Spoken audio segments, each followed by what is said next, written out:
ফ্রিজের মধ্যে আপনারা কখনো চামচ রেখে দেখেছেন? চামচ ফ্রিজের মধ্যে রাখলে কি উপকার হবে চলুন তাহলে দেখে নিই।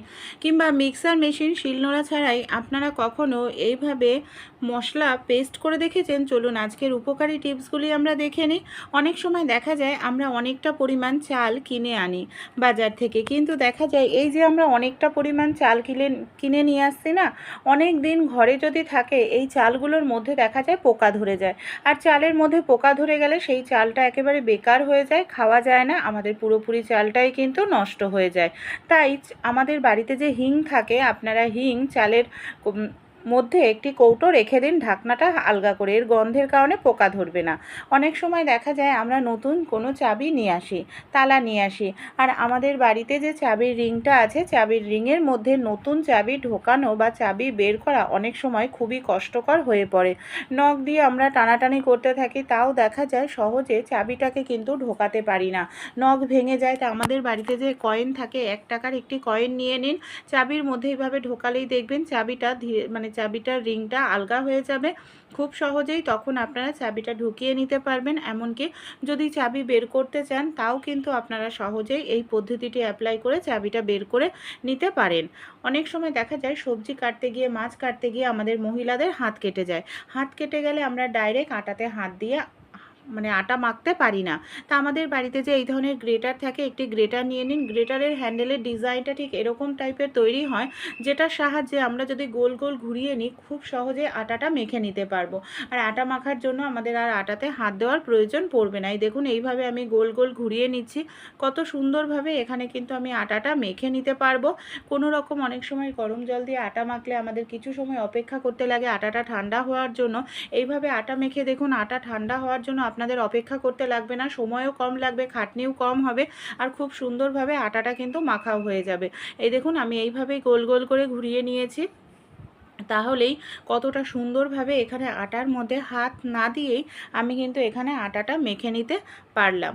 ভালো লাগলে টিপসটি অবশ্যই আপনারাও এমার্জেন্সি সময় ট্রাই করে দেখবেন, যখন আপনাদের হাত কেটে যাবে বা হাত দিয়ে আপনারা আটা মাখতে পারছেন না, এভাবেও কিন্তু খুব সুন্দর করে আটা মেখে নেওয়া যায়, আর রুটি করলে পারফেক্ট রুটি আমাদের তৈরি হয়ে যাবে। আমাদের বাড়িতে যে এই ধরনের বটিগুলো থাকে না, আমরা এই ধরনের বটি দিয়ে প্রত্যেক দিন সবজি মাছ কেটে থাকি। অনেক সময় দেখা যায় বটির ধার চলে যায়, আর বটির যদি ধার চলে যায় এই বটিটাকে ধার করিয়ে আনতে গেলে দোকানে অনেকটা টাকা পয়সা লেগে যায়। বাড়িতেই ধার করিয়ে নিতে পারি, সামান্য পরিমাণ দিয়ে দিন একটু নুন দেওয়ার পর পুরনো নষ্ট হয়ে যাওয়া একটি তালা নিয়ে নিন। এই ধরনের তালা আমাদের প্রত্যেকের বাড়িতে থাকে। এই ধরনের তালা নিয়ে আপনারা কি করবেন, বটির ওপরে নুন দিয়ে এইভাবে ঘষতে থাকবেন।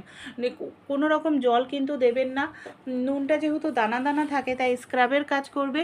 যে আপনাদের বটিতে জং পড়েছে এমন সেই জংগুলো দেখবেন কত সহজেই এখানে আপনারা পরিষ্কার করে নিতে পারবেন, একটা টাকাও আপনাদের খরচ করতে হবে না।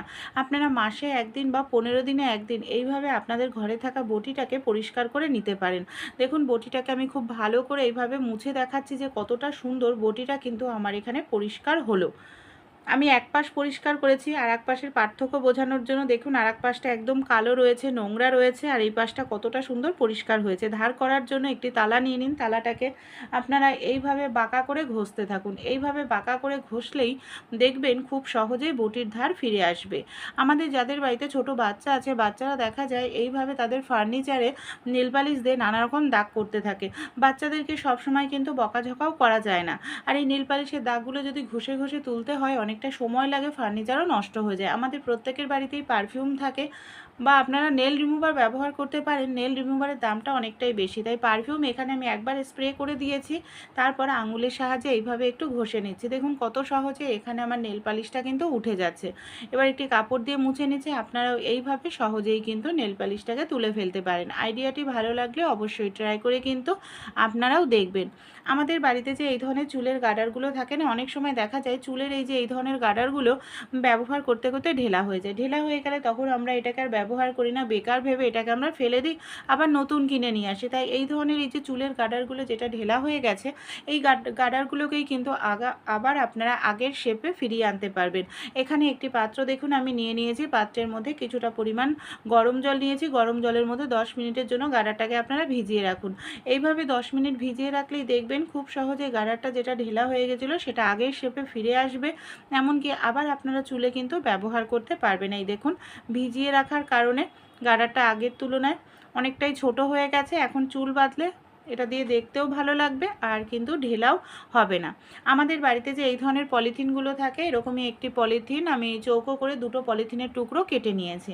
এবার দেখুন, আমি এখানে রুটি তৈরি করা লেচি নিয়ে নিয়েছি, শুকনো আটা এইভাবে ছড়িয়ে নিচ্ছি, আর ওপর থেকে আরও একটি পলিথিন আমরা কি করব দিয়ে দেব। আর আমাদের বাড়িতে যে চার্জারের ওপরের অংশটা থাকে, হয়তো চার্জার নষ্ট হয়ে গেলে ব্যবহার করি না, সেটার সাহায্যেই কিন্তু আমরা রুটি বেলে নিতে পারি। অনেক সময় কি হয়, হাতের কাছে ব্যালন চাকি থাকে না, তাই হাতের কাছে যদি ব্যালন চাকি না থাকে, ব্যালন চাকি ছাড়াও খুব সহজেই রুটি বেলে নেওয়া যায় শুধু একটি চার্জারের সাহায্যে। আপনারা যত বড় বা যত পাতলা করতে চান তত বড় বা পাতলাই করে নিতে পারবেন এইভাবে রুটি বেললেই। দেখুন কত সুন্দরভাবে এখানে আমার কিন্তু রুটিটা বেলা হয়ে যাচ্ছে। আপনারা, আমি বলছি না সব সময় করার জন্য, এমার্জেন্সি সময় এই ছোট্ট টিপসটি একবার হলেও ট্রাই করে দেখবেন, আশা করছি উপকার পাবেন।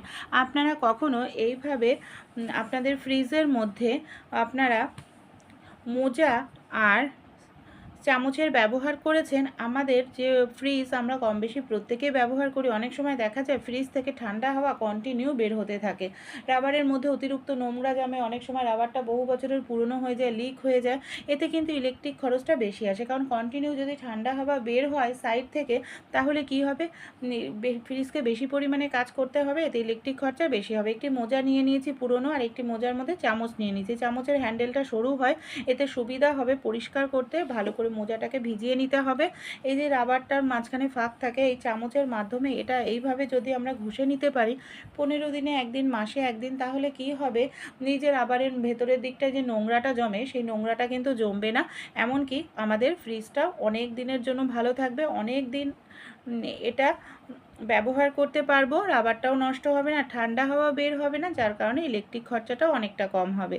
আমরা যখন কোথাও ঘুরতে যাই এই ধরনের কাঁচি বা আমরা দেখা যায় সঙ্গে করে নিয়ে যাই নানা দরকারের কাজে, কিন্তু ব্যাগে করে এই ধরনের কাঁচি নিয়ে গেলে অনেক সময় দেখা যায় কাঁচির সামনের দিকটা একদম সরু থাকে, যার কারণে আমাদের ব্যাগে থাকা অন্যান্য জিনিস নষ্ট হয়ে যাওয়ার সম্ভাবনা থাকে। এরকম কিন্তু প্রায়ই হয় যে অন্যান্য জিনিস কেটে যাচ্ছে, নষ্ট হয়ে যাচ্ছে।